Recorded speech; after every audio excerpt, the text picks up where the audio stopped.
Yo guys, ako nga pala si Frank Saturday aka Balagbag Sabado and this is Beyond the Mix. Tell me that you want me, di ako maiinis. Alam kong gusto Nag-uusap mo kami ni sabihin. Peter niya like nagko-contemplate kami. Tapos nag-ask ako sa kanya na ano kaya magandang pwedeng tema ng kanta or kasi kakatapos ko lang mag-release ng ng kanta nun yung title What I'll Do. Tapos bilang naisip nga ni Peter, ano mo lang din ulit, life experience pero alam mo yung gusto ka ng babae pero patay mali siya ka lang, ganun, papahabol ka. So, naisip ko, uy, magandang tema yun ah. So, ayun, doon nag-come up yung Ayaw. Yeah, yeah, yeah, yeah. Very significant ng kanta sa akin kasi for the first time, iba yung atake ko sa kanta. Compared dun sa mga previous songs ko, kung napapakinggan nyo naman, Pure Intimacy. Kaya, ayun, nung natapos nung kantang to, super excited ako na mapakinggan nyo. Kaya, ayun.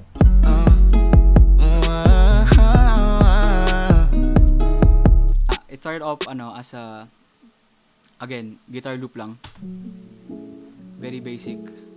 Tapos dinagdagan namin ni Kurt ng drum pattern. Tapos feeling ni Kurt na medyo bland pa nga ng onte. So dinagdagan namin ng 808s. Very simple drum pattern, ay 808 pattern lang naman. Just to give parang lagyan ng punch yung tunog. Para mas mukhang mas tunog maangas din. Para mas tunog maangas. Tapos, pagdating ng chorus, it doesn't change that much. Dinadagan namin ng risers para mas dama mo yung chorus. Parang ganon.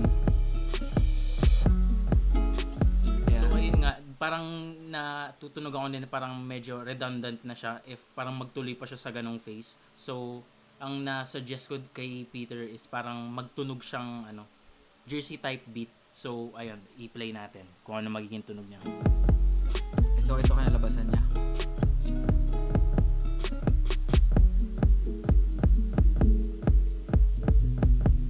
So yun, very Jersey type beat pattern.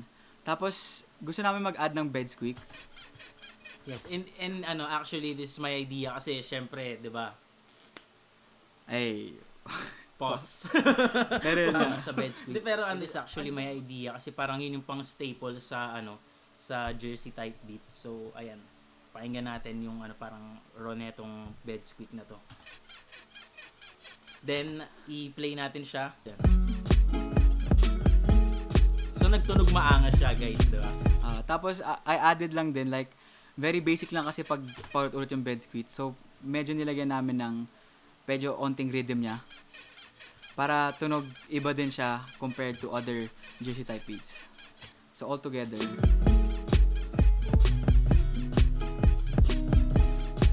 Tapos, tinake back namin siya bago siya mag last chorus. Kasi parang mas namama yung parang a cappella effect niya nung.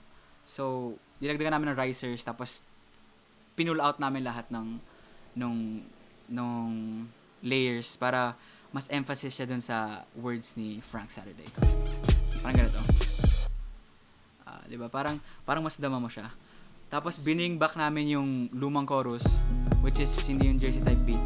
Para lang para to bring back what was before. Tapos parang mas may emphasis dito sa last chorus, which is dun Jersey type beat na chorus. Yung kasi parang highlight ng kanta na mismo Yun. And yan, babalik namin yung bed squeak. So yeah, Just to parang perfect ender ng kanta. Yeah, perfect ender and a perfect song. Tell me that you want me, di ako maiinis. Alam kong gusto mo Yung concept ko dito sa hook ko is mukha ako nagpapahabol dito Like, alam kong gusto niya ako at that time.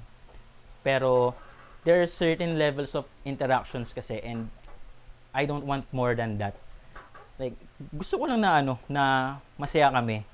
Tapos, kung mas gusto pa niya ng higit doon, ayaw ko na. Baby, alam mo naman, mapaglaro akong lalaki, di ba seryosoan? Dito naman, ang meaning nito is, alam niya naman na hindi ako pang seryosoan, hindi ako mapupunta sa kanya. Like, ito, winawagay-way ko na yung red flag, oh. Tas, wala, makulit pa rin. Gusto pa rin sa akin sumama.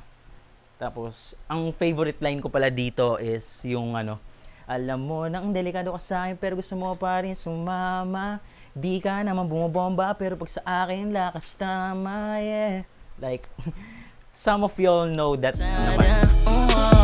Tell me that you want me, di ako maiinis. Alam kong gusto mo sabihin you want more than just a Yun nga, kiss. sa second chorus, same concept, pero medyo lively lang kasi ito na yung parang full nung ano More yung than just chorus. a kiss. Di ba sapat yung titigan pagkatapos nating mag-click? I don't want anything more. Yun nga, pinaparating ko lang na hindi ako handa sa commitment. Tapos kapag tinanong ako na ano ba tayo, sabihin ko, masaya. Gusto kong umpisa pa, pero wag mong isiping mahal din kita. Kaya wag ka nang umasa pa. Sa second verse ko, merong story behind it eh. Syempre, binasi ko na lang ulit sa sa life experience ko. Like, pero dati pa to ah. May nagkaagusto nga sa akin. Tapos we had an agreement eh.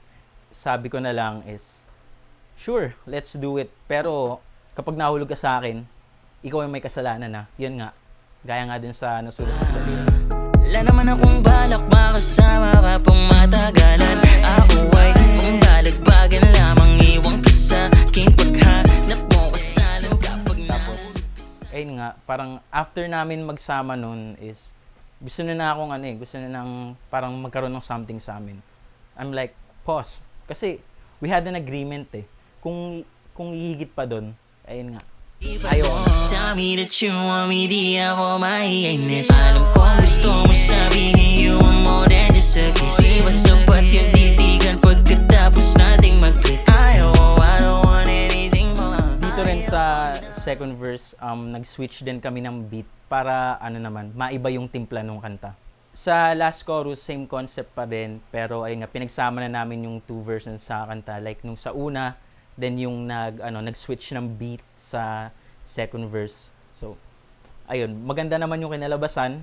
Ang pinaparating ko pa rin dito is, ayun nga, masaya tayo and hanggang dun lang. Tell me that you want me, di ako maiinis. Alam kong gusto mo sabihin you want more than just a kiss. Di ba sapat yung titigan pagkatapos nating mag-click? I don't want anything more. Ayoko na. So ayun nga guys, sana nagustuhan niyo itong episode na to. And stream nyo na din yung Ayaw on all digital streaming platforms. Once again, this is Frank Saturday and this has been Beyond the Mix. Tell me that you want me, di ako